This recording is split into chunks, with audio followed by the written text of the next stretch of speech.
नमस्कार, मैं हूं आपके साथ शीवी। एबीपी न्यूज पर आप देख रहे हैं टीवी का सबसे नया शो रणनीति।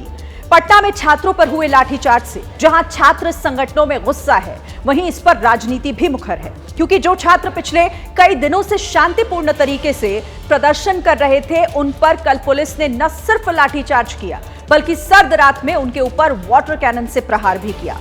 ये सब होते हुए कल पूरे देश ने देखा है, और इसीलिए आज के न्यूज मेकर हैं वो छात्र जिनके ऊपर कल लाठीचार्ज हुआ।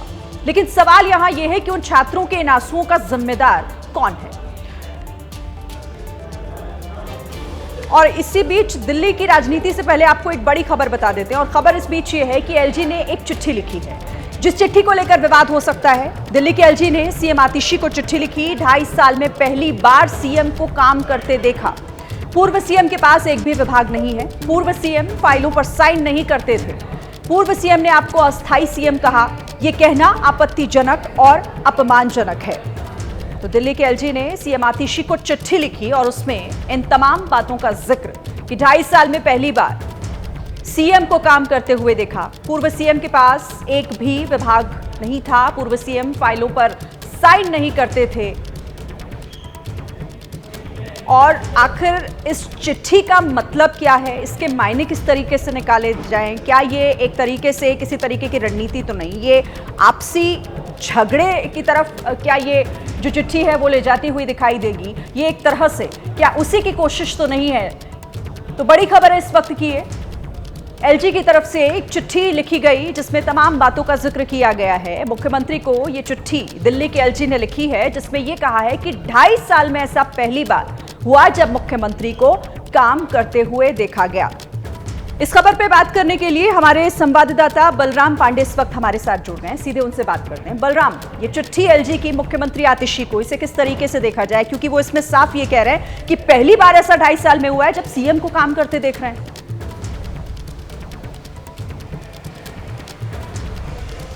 बिल्कुल, देखिए, पिछले 2.5 सालों में पहली बार देखने को मिल रहा है कि दिल्ली के उपराज्यपाल बीके सक्सेना मुख्यमंत्री की तारीफ करते हुए नजर आ रहे हैं। उन्होंने नए साल की शुभकामनाएं देते हुए कहा कि जिस तरीके से पिछले 2.5 सालों में मैंने पहली बार किसी मुख्यमंत्री को काम करते हुए देखा है, तो वो मुख्यमंत्री आतिशी हैं। और साथ ही उन्होंने सवाल भी खड़े किए। उन्होंने कहा कि जिस तरीके से पूर्व मुख्यमंत्री अरविंद केजरीवाल लगातार 2 योजनाओं को लेकर के रजिस्ट्रेशन कर रहे हैं, वो दोनों योजनाएं हवा हवाई हैं, और उन्होंने उन अधिकारियों का भी धन्यवाद अदा किया जिन्होंने इन योजनाओं के खिलाफ आवाज उठाई। और साथ ही उन्होंने ये चिंता व्यक्त की कि जिस तरीके से सार्वजनिक मंच पर अरविंद केजरीवाल आतिशी की गिरफ्तारी की बात कर रहे हैं, कह रहे हैं कि परिवहन विभाग समेत कई ऐसे मामले हैं जिन पर उनके खिलाफ शिकंजा कसा जा रहा है, तो एलजी साहब ने यह भी कहा है कि ये सब बातें पूरी तरह से गलत हैं। ना तो कोई गिरफ्तारी की किसी की मंशा है और ना ऐसी कोई बात है। तो कहीं ना कहीं अब एलजी की तरफ से जो पत्र लिखा गया है वो दिल्ली के मुख्यमंत्री आतिशी के पक्ष में नजर आ रहा है,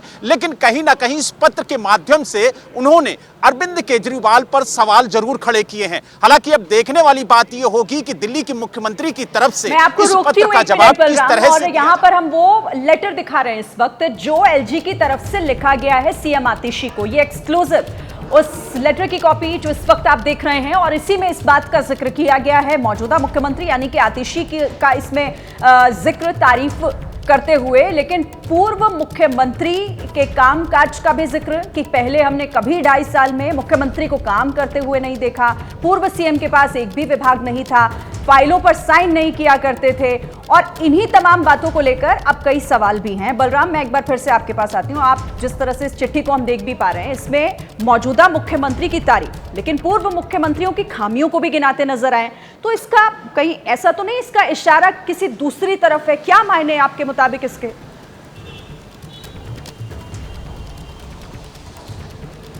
देखिए, दिल्ली विधानसभा चुनाव नजदीक है, और ऐसे में मौजूदा मुख्यमंत्री की तारीफ करना और केजरीवाल पर सवाल खड़े करना और ये कहना कि पिछले 2.5 सालों में पहली बार वो आतिशी को काम करते हुए देख रहे हैं, यानी कहीं ना कहीं उनका जो निशाना है वो अरविंद केजरीवाल के ऊपर है। और उनका कहना है कि जब तक वो एलजी रहे हैं, जब से वो एलजी बने हैं, तब से उन्होंने अरविंद केजरीवाल को काम करते हुए नहीं देखा और उन्होंने ये भी सवाल खड़े किए कि उन्होंने अपने पास एक भी विभाग नहीं रखा। और साथ ही जिस तरीके से अरविंद केजरीवाल ने, चाहे वो मुख्यमंत्री महिला सम्मान निधि योजना हो, चाहे संजीवनी योजना हो, उसका जो रजिस्ट्रेशन हो रहा है उसको लेकर के भी उन्होंने सवाल खड़े किए। और जिस तरीके से महिला एवं बाल विकास विभाग ने सार्वजनिक नोटिस जारी करके इन दोनों योजनाओं को हवाई बताया, तो उसको लेकर के उन्होंने अधिकारियों की सराहना भी की है इस पत्र में। और कहीं ना कहीं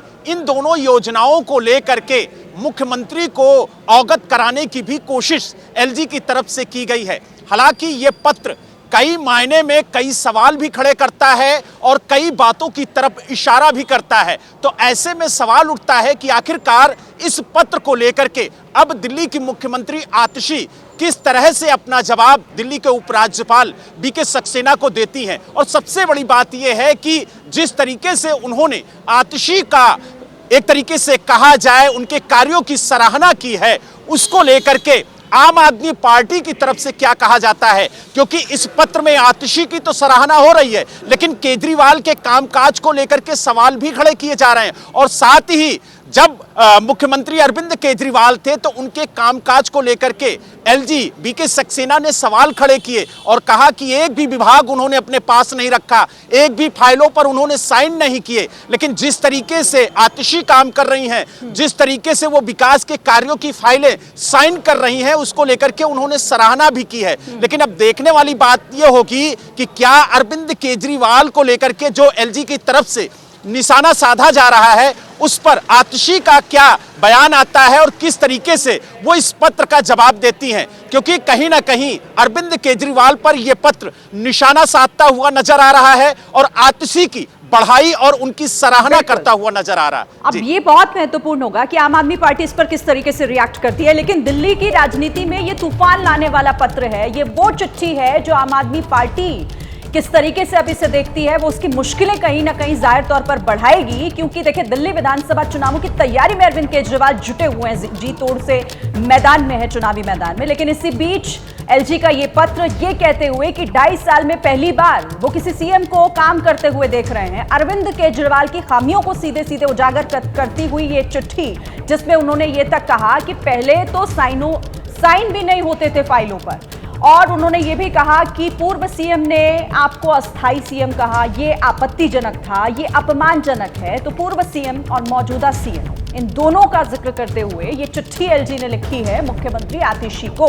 अब इंपॉर्टेंट ये है कि इसका असर क्या होता है, दिल्ली चुनावों पर ये चिट्ठी किस तरीके से असर डालेगी, अरविंद केजरीवाल और उनकी पार्टी अब इसका जवाब कैसे देंगी, ये बहुत महत्वपूर्ण है। और वो चिट्ठी, वो लेटर जो एलजी की तरफ से लिखा गया है, वो हम आपको एक्सक्लूसिव उसकी कॉपी दिखा भी रहे हैं। आपको वो चिट्ठी दिखाएंगे जिसमें इन तमाम बातों का जिक्र करते हुए एलजी दिखाई दे रहे हैं। देखिए, ये वो पत्र है, ये वो लेटर है जो दिल्ली के उपराज्यपाल की तरफ से लिखा गया है। किसे लिखा गया है? दिल्ली की मौजूदा मुख्यमंत्री यानी कि आतिशी को। और उसमें वो उनकी तारीफ करते हुए तो दिखाई दे रहे हैं, लेकिन साथ ही वो पूर्व मुख्यमंत्री यानी कि अरविंद केजरीवाल का जिक्र करते हैं, ये कहते हुए कि पहले तो दिल्ली में किसी मुख्यमंत्री को काम करते हुए उन्होंने देखा ही नहीं है। सीधे सीधे वो अरविंद केजरीवाल को यहां कटघरे में खड़े कर रहे हैं और कह रहे हैं कि पूर्व सीएम फाइलों पर साइन भी नहीं करते।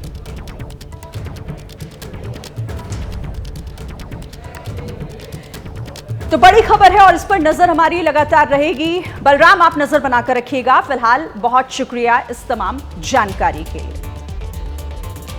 और इस खबर पर हमारी नजर रहेगी। फिलहाल आगे बढ़ते हैं, बात करेंगे बिहार की। बिहार में छात्रों से जुड़े हुए आंदोलन की।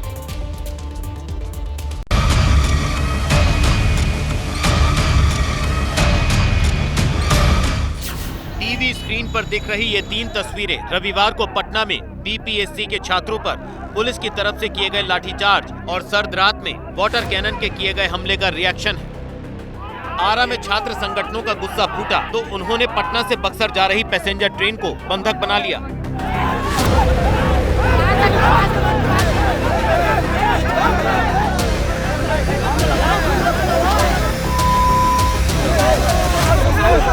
ये जो आप लाठी के दम पर, पुलिस के दम पर इनके आवाज़ को आप दबाएंगे, ये चलने वाला नहीं है। बीपीएससी अभ्यर्थियों से वार्ता करिए, उनकी बातों को मानिए, उनके डिमांड को पूरा करिए, और नहीं तो आने वाले दिनों में बिहार बंद करने का हम लोग कॉल करेंगे। दरभंगा में छात्र संगठनों ने बिहार संपर्क क्रांति को रोककर चक्का जाम कर दिया। पुलिस छात्रों को हटाने की कोशिश करती रही, लेकिन छात्र नहीं हटे।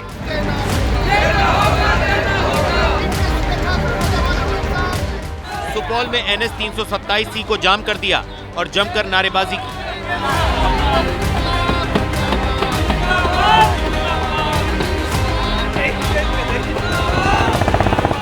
दरअसल ये पूरा गुस्सा छात्रों पर हुए लाठीचार्ज को लेकर है, क्योंकि जिस तरह से छात्रों को पीटा उस पर हर कोई सवाल उठा रहा है।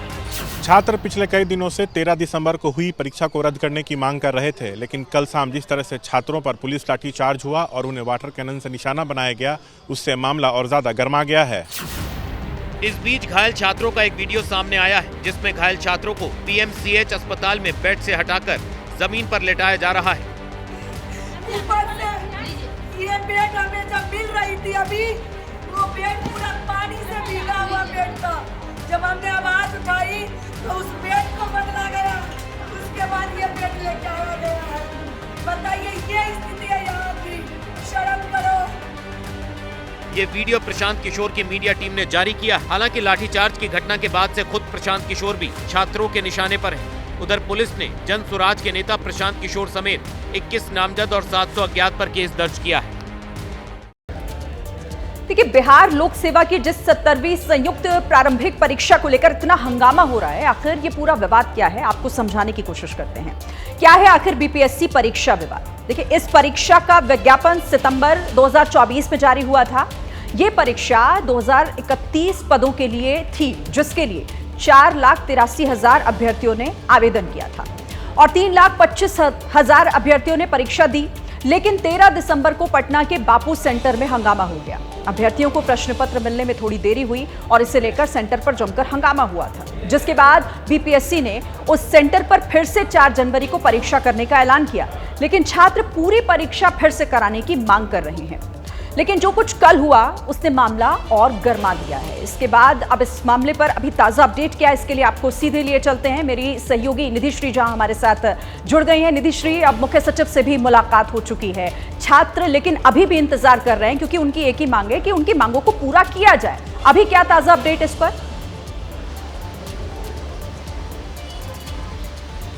देखिए, सबसे पहले मैं बता दूं कि आज आंदोलन का जो 13वां दिन है, आज भी जिस आश्वासन की उम्मीद में थे छात्र, उनको अभी तक कोई ठोस आश्वासन नहीं मिला है। आश्वासन सिर्फ इतना है कि बीपीएससी 70वीं परीक्षा दोबारा कराई जाए। छात्र पहले दिन से सिर्फ एक रट लगाए हुए हैं कि बीपीएससी 70वीं की परीक्षा सिर्फ एक सेंटर के लिए री एग्जाम क्यों है, बाकी सभी के लिए क्यों नहीं है, क्योंकि अनियमितता के आरोप जो लगाए गए हैं बीपीएससी 70वीं परीक्षा पर, उसी को लेकर के छात्र आंदोलन कर रहे हैं। और इस बीच हम सब ने जो तस्वीरें देखी कि किस तरीके से इस पूरे आंदोलन में धीरे धीरे कर सियासी रंग चढ़ने लगा, और एक तरफ पप्पू यादव हैं, दूसरी तरफ जनसुराज पार्टी के संस्थापक प्रशांत किशोर है, और इन सब के बीच जो एक आवाज़ है वो दबी रह गई है। और हालांकि आज की ताज़ा जो जानकारी और जो हमने तस्वीरें भी देखी कि किस तरीके से छात्र जो बीते दिन यानी कल कह रहे थे कि हम चीफ सेक्रेटरी से मुलाकात नहीं करेंगे, सीएम से मुलाकात करनी है। चूंकि आज ये चीफ सेक्रेटरी से मुलाकात इसलिए हुई क्योंकि सीएम पटना में नहीं है, कल सुबह सीएम आएंगे, तो ठोस आश्वासन की उम्मीद में है तमाम। देखना होगा कि ये आश्वासन कब पूरी तरीके से ठोस उन्हें मिलेगा या फिर इसका समाधान कैसे निकलेगा। नजर आप रखिएगा। शुक्रिया निधि इस तमाम जानकारी के लिए। पटना में छात्रों पर लाठीचार्ज को लेकर सियासत इस वक्त गर्म है। विपक्षी दल सरकार पर हमलावर हैं तो सत्ता पक्ष विपक्ष पर छात्रों को गुमराह कर राजनीति करने का आरोप लगा रहा है। लेकिन इन सब के बीच एक लड़ाई विपक्षी फ्रंट पर भी हो रही है।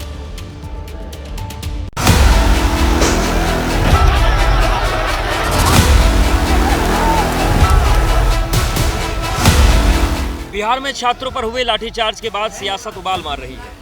मुख्यमंत्री नीतीश कुमार दिल्ली में हैं और अब इसी को लेकर तेजस्वी ने नीतीश के खिलाफ मोर्चा खोल दिया है। और आज लोगों के आंखों में आंसू है, सुई खा रहे हैं, अस्पताल में भर्ती है, FIR मुकदमा झेल रहे हैं, लेकिन मुख्यमंत्री वो है कहाँ? लग ही नहीं रहा कि कोई सरकार चल भी रही है। सिर्फ आरजेडी नहीं बल्कि दूसरे कई विपक्षी दल भी छात्रों पर हुई बर्बरता को लेकर हमलावर हैं। प्रियंका गांधी ने ट्वीट कर पटना में हुए लाठीचार्ज पर सवाल उठाए तो पप्पू यादव भी छात्रों की आवाज उठाते नजर आए। सवाल है, 13 दिनों से मेरे छात्र 3 बार मार खा चुके हैं, भूखे हैं, प्यासे हैं। ये भारतीय जनता पार्टी का गैर लोकतांत्रिक मानसिकता दर्शाता है। लेकिन छात्रों पर हुए लाठीचार्ज को लेकर एक फ्रंट विपक्ष बनाम विपक्ष का भी खुल गया है, क्योंकि तेजस्वी यादव प्रशांत किशोर पर छात्रों को गुमराह करने का आरोप लगा रहे हैं।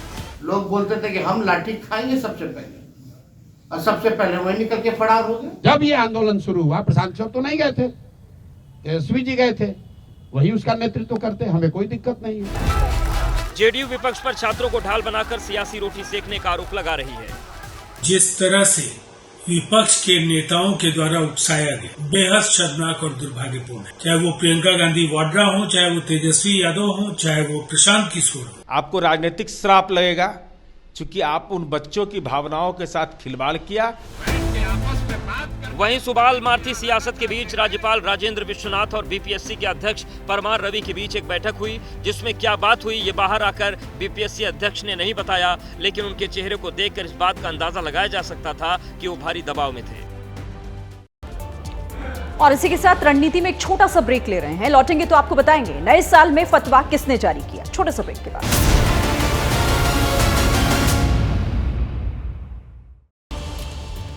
पूरे देश और दुनिया में नए साल की तैयारियां चल रही हैं, लेकिन ऑल इंडिया मुस्लिम जमात के मौलाना शहाबुद्दीन रजवी ने एक फतवा जारी कर हर किसी को हैरान कर दिया है। मौलाना ने नए साल को शरीयत के खिलाफ बताया और मुस्लिमों से नए साल के जश्न से दूर रहने को कहा है।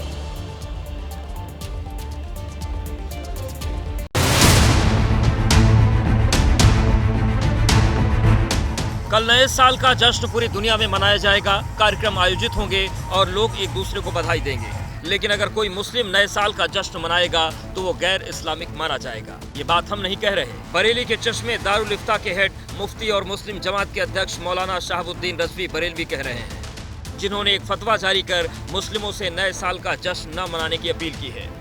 फतवे में कहा गया है कि नए साल का जश्न मनाना फख्र की बात नहीं है और न ही ये जश्न मनाया जाना चाहिए और न ही मुबारकबाद देना चाहिए, इसलिए कि ये जो जश्न है नए साल का, ये अंग्रेजी साल यानी ईसाइयों का साल शुरू होता है।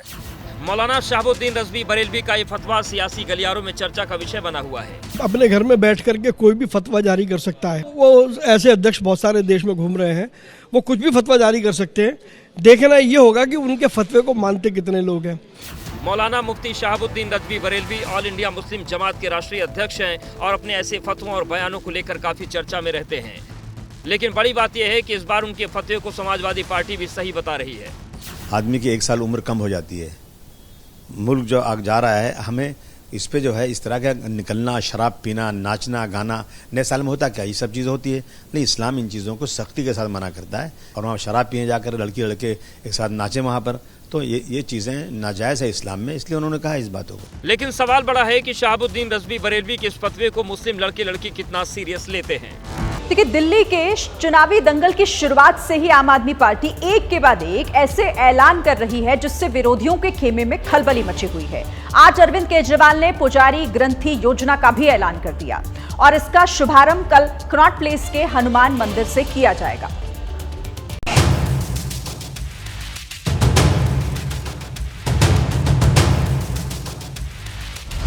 तरफ दिल्ली के इमाम आम आदमी पार्टी के राष्ट्रीय संयोजक के घर के बाहर प्रदर्शन कर 17 महीने से रुकी तनख्वाह को लेकर पहुंचे हुए हैं, तो वहीं केजरीवाल ने बड़ा ऐलान करते हुए पुजारियों और ग्रंथियों के लिए नई योजना का ऐलान किया है। साथ ही बीजेपी पर कटाक्ष करते हुए अपील की है।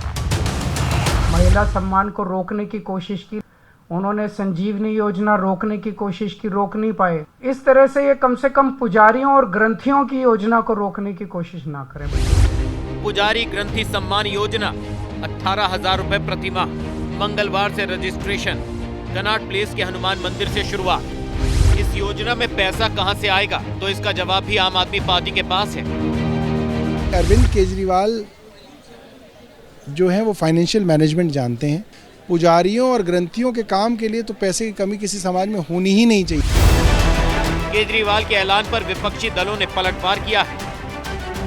अरविंद केजरीवाल दिल्ली को एक धोखाधड़ी से मार रहे हैं। 10 साल में आज से पहले अरविंद केजरीवाल को क्यों नहीं याद आए मंदिर के पुजारी ग्रंथी, क्यों नहीं याद आए? क्योंकि उनका फोकस ही नहीं था।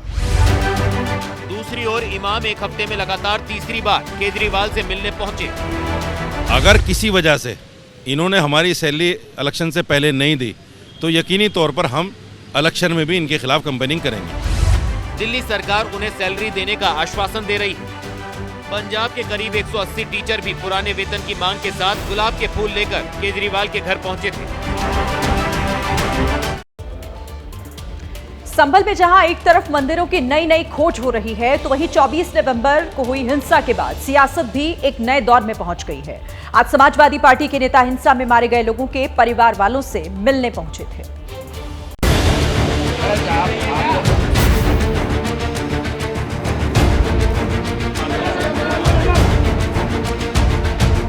24 नवंबर को संभल हिंसा में मारे गए लोगों के परिजनों से मिलने आज समाजवादी पार्टी का 10 सदस्यीय प्रतिनिधिमंडल पहुंचा। समाजवादी पार्टी के नेताओं ने हिंसा में मारे गए लोगों के परिजनों से मुलाकात कर 5-5 लाख रुपए के चेक बांटे हैं। साथ ही बीजेपी सरकार पर हमला बोला है। बहुत छोटी हमारी तरफ से, पार्टी की तरफ से मदद है। कोई जिस तरीके की घटना को यहाँ पर अंजाम दिया गया उसकी कोई भरपाई नहीं है, हमें बेहद अफसोस है। इस बीच एआईएमआईएम अध्यक्ष असदुद्दीन ओवैसी ने समाजवादी पार्टी पर तीखा हमला बोला, साथ ही बीजेपी पर भी तंज कसा। You are having a communal mindset and you are strengthening that communal mindset by creating a suspicion that no, these Muslims areas have to be monitored by CCTV, by police outposts.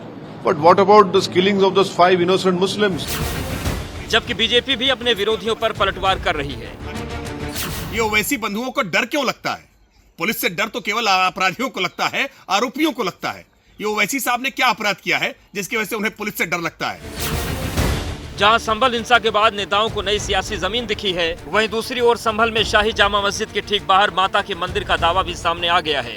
Kashyap समाज के लोगों ने ASP को ज्ञापन दिया है। पूजा उनके द्वारा किया जा रहा था पहले से, और कुछ लोगों द्वारा फर्जी बैनाम किया गया है, फर्जी तरीके से कागज तैयार करके। इस संदर्भ में प्रकरण को जांच के लिए दिया गया है और शीघ्र ही जांच करके कार्रवाई की जाएगी। साफ है, संभल में सियासत और मंदिरों की नई नई खोज लगातार आगे बढ़ रही है। बर्फबारी किसी के लिए सौगात लाती है तो किसी के लिए आफत और दुश्वारी। कश्मीर के मैदानी इलाकों में शुक्रवार और शनिवार को हुई बर्फबारी ने यहां के दूर दराज के गांव के लिए मुसीबत खड़ी कर दी। बर्फबारी के बाद लोगों को पीने के पानी का संकट खड़ा हो गया है। अनंतनाग से संवाददाता बिलाल अहमद की एक रिपोर्ट देखिए। इस वक्त हम अनंतनाग के खरम अशदर गांव में हैं, जहां पर हम आपको ये तस्वीर दिखाना चाहते हैं कि जिस बर्फबारी का मजा लेने के लिए सैलानी देश के अलग अलग इलाकों से कश्मीर का रुख करते हैं, जिस नज़ारे को देखने के लिए सबसे पहले हम आपको वो नज़ारा दिखा दें आपको कि पूरे के पूरे बर्फ के पहाड़ जो है वो आपको दिखाई देंगे और पहाड़ की चोटियों पर जो है वो बर्फ की एक सफेद चादर तो लिपटी हुई है। इसके अलावा जो नीचे तक जो बर्फ है वो यहाँ पर पड़ी हुई है, लेकिन इस बर्फ की वजह से जो आम लोग हैं उनको किस तरीके की परेशानी जो है वो जो है देखने को मिलती है। क्योंकि कश्मीर के जो दूर दराज के जो गांव हैं, इलाके हैं, वहां पर जो पानी की किल्लत है वो सबसे ज्यादा जो है वो देखने को मिलती है। जैसे देखिए ये खिरम गांव का ये एक गांव है और यहाँ पर जो सड़क है, सड़क के किनारे पर ड्रम्स जो है वो रखे हुए हैं, जहां पर सरकारी गाड़ियों से जो है वो पानी तो डाला जाता है। लेकिन जब से बर्फबारी हुई है तब से जो सड़क है वो जो है वो सड़क पर बर्फ जो है वो गिर गई। इसके बाद से जो गाड़ी है वो पानी भरने के लिए नहीं आई है। तो फिर इसके बाद से यहाँ पर जो ड्रम्स हैं वो अभी फिलहाल यहाँ पर खाली दिखाई दे रहे हैं और इसका सीधा असर जो आम लोग हैं उन पर भी जो है वो पड़ता है। और तो देखिए ये ड्रम जो है, ये ड्रम भी अब जो है वो लगभग खाली हो चुका है और अब जहाँ के जो गांव वाले हैं उन्हें जो उनकी जो रोज की जरूरियात होती है उनके लिए पानी के लिए सिर्फ दो ही ऑप्शन है, या तो ये बर्फ है इसको आग पर पिघलाया जाए या फिर दूर जंगलों में जो है वो जाया जाए और वहां से पानी के चश्मे से जो है वो इन्हीं बर्तनों में पानी लेकर के आया जाए। अब कितना पानी का दिक्कत कितनी होती है? बहुत दिक्कत होती है यहाँ पे। जी कैसे कैसे कैसे आप पानी लेने जाते हो? कहाँ जाते? हम जाते हैं बर्फ में, वहाँ नाग के पास। वहाँ भी पानी है नहीं। अच्छा, बहुत मजबूर है पानी के लिए। अच्छा, कितना वक्त लगता है वहाँ तक जाने में? 1 घंटा लगता है वहाँ पर जाने के लिए। और वापस आने में भी 1 घंटा? हाँ जी। यानी कि 2 घंटे तक? 2 घंटे तक हम वापस आते हैं। 2 घंटे तक वापस आते हैं जी। और रास्ता कैसा है? रास्ता बहुत गंदा है, वहाँ पे चल नहीं पकते। अच्छा जी। क्या होता है, मतलब फिसलते हैं, गिरते हैं? गिरते हैं वहाँ पे, उधर आगे। हाँ, आगे जाकर के गिर भी जाते हैं। हाँ। का सामना जो है वो यहाँ पर इस वक्त जो कश्मीर के जो दूर दराज के जो इलाके हैं उनको करना पड़ रहा है कि जो पानी जैसी जो बेसिक जरूरत है उसके लिए भी 2 घंटे तक सफर करते हैं। कैमरा पर्सन अरशद हुसैन के साथ अहमद बिलाल, एबीपी न्यूज, अनंतनाग। कि बर्फबारी ने स्थानीय लोगों की मुश्किलें बढ़ा दी हैं, लेकिन भारी ठंड में भी युवाओं का जोश हाई है। वो बर्फ के मैदान में ही क्रिकेट का लुत्फ उठा रहे हैं। विराट कोहली भले ही ऑस्ट्रेलिया में फ्लॉप चल रहे हों, लेकिन उनके फैंस कश्मीर में जमकर क्रिकेट खेल रहे हैं। भारत में क्रिकेट एक धर्म की तरह है। आप भारत के किसी भी इलाके में चले जाइए, आपको बच्चे हों या बड़े क्रिकेट खेलते हुए दिख जाएंगे। इस वक्त कश्मीर में भारी बर्फबारी हो रही है, लेकिन इस बर्फबारी ने भी बच्चों के लिए जो क्रिकेट का हौसला है और जो क्रिकेट का जुनून है उसके सामने जो है वो बच्चों के जुनून ने उस बर्फबारी को भी मात दे दी है। इस वक्त हम अनंतनाग के एक छोटे से गाँव में जो है वो मौजूद है और यहाँ पर देखिए किस तरीके से बच्चे जो है वो गाँव की सड़क का इस्तेमाल जो है वो एक क्रिकेट पिच की तरह कर रहे हैं, क्योंकि बर्फबारी में इस वक्त जो सभी जो ग्राउंड्स हैं या फिर जो जितनी भी जो खेत खलिहान है वो सभी के सभी जो है वो बर्फ से लदे पड़े हैं। इनके ऊपर एक बर्फ की चादर बिछी हुई है और जिसके बाद इन बच्चों को इन सड़क का इस्तेमाल करना पड़ रहा है एक क्रिकेट पिच की तरह। कुछ बच्चों से ही बात करेंगे। बर्फ एक तरफ इतनी ज्यादा पड़ी हुई है, लेकिन आप लोगों को सड़क पे क्रिकेट खेलना पड़ रहा है। ये तो बर्फ का एंजॉय कर रहे हैं हम यहाँ पे। हाँ। वैसे हमें यहाँ ग्राउंड नहीं है खेलने के लिए। हाँ। यहाँ ये बहुत बड़ी प्रॉब्लम है। हाँ। यहाँ की बहुत बड़ी बस्ती है यहाँ, लेकिन ग्राउंड इस ठंड में इस बर्फबारी के बीच में क्रिकेट खेलना कितना अच्छा लगता है? बहुत अच्छा लग रहा है। बर्फ को एंजॉय कर रहे हैं। यहाँ पे बर्फ है जो हुई अभी बहुत टाइम के बाद। हाँ? तो इसी को एंजॉय कर रहे हैं। हाँ। तो बहुत मजा आ रहा है खेलने में। हाँ। अच्छा ठीक है, तो देखिए यहाँ पर ये इसी तरीके से बहुत छोटे छोटे बच्चे जो है वो यहाँ पर इस वक्त मौजूद हैं। आपसे हम जानेंगे, आप बॉलिंग कर रहे हैं, बहुत देर से बॉलिंग कर रहे हैं, लेकिन इन वादियों में इन सफेद बर्फ की चादर के बीच में क्रिकेट खेलना कैसा है? बहुत अच्छा लग रहा है हमें इस बर्फ में आज। हाँ। यहाँ पे बहुत अच्छा लग रहा है। क्योंकि हमारा ग्राउंड नहीं, ग्राउंड के लिए आप गवर्नमेंट से और जो भी खेत वगैरह है वो उस वक्त बर्फ से पटे पड़े, बर्फ से नीचे है। हाँ। जी जी, तो इसीलिए सड़क पे खेल रहे हैं। यहाँ पे गाड़ी आती फिर साइड में होना पड़ता है, छोटे छोटे बच्चे हैं, इसलिए ग्राउंड हमारे का ध्यान रखें आप। हाँ ठीक है, तो बर्फ और एक मैं एक नन्हे खिलाड़ी से आपको जो है वो मिलवाना चाहूंगा जिसकी टी शर्ट पे विराट लिखा हुआ है। आप इधर आइए, आगे आइए, आप किसके फैन है? किसके फैन है? कौन क्रिकेट? विराट कोहली। क्या अच्छा लगता है विराट कोहली के बारे में? कवर ड्राइव विराट की। अच्छा, अपनी टी शर्ट दिखाइएगा पीछे, तो देखिए इन्होंने अपने कुर्ते के ऊपर बाकायदा विराट लिखा हुआ है और जो विराट कोहली की जर्सी का नंबर है 18, वो 18 नंबर भी इन्होंने एक मार्कर से बनाया हुआ है। तो क्या करना चाहोगे जब आप बड़े हो जाओगे? तो क्रिकेट खेलना चाहोगे? किसकी तरीके से खेलना चाहोगे? विराट कोहली की तरह से खेलना चाहोगे? हाँ? अभी यहाँ बर्फ में क्रिकेट खेलने में कैसा लग रहा है? बहुत मजा आ रहा है। हाँ? बहुत मजा आ रहा है। अच्छा, आप बैटिंग करते हो या बॉलिंग करते हो? बैटिंग करते हो? हाँ? अच्छा ठीक है, तो देखिए ये है विराट कोहली के नन्हे फैन और इसी तरीके से गांव के जो सभी लड़के हैं वो जो है वो इकट्ठा हुए हैं सड़क पर और क्रिकेट का मजा, क्रिकेट का लुत्फ जो है वो यहाँ पर इस वक्त अनंतनाग के इस गांव में उठाया जा रहा है। कैमरा पर्सन अरशद हुसैन के साथ अहमद बिलाल, एबीपी न्यूज, अनंतनाग।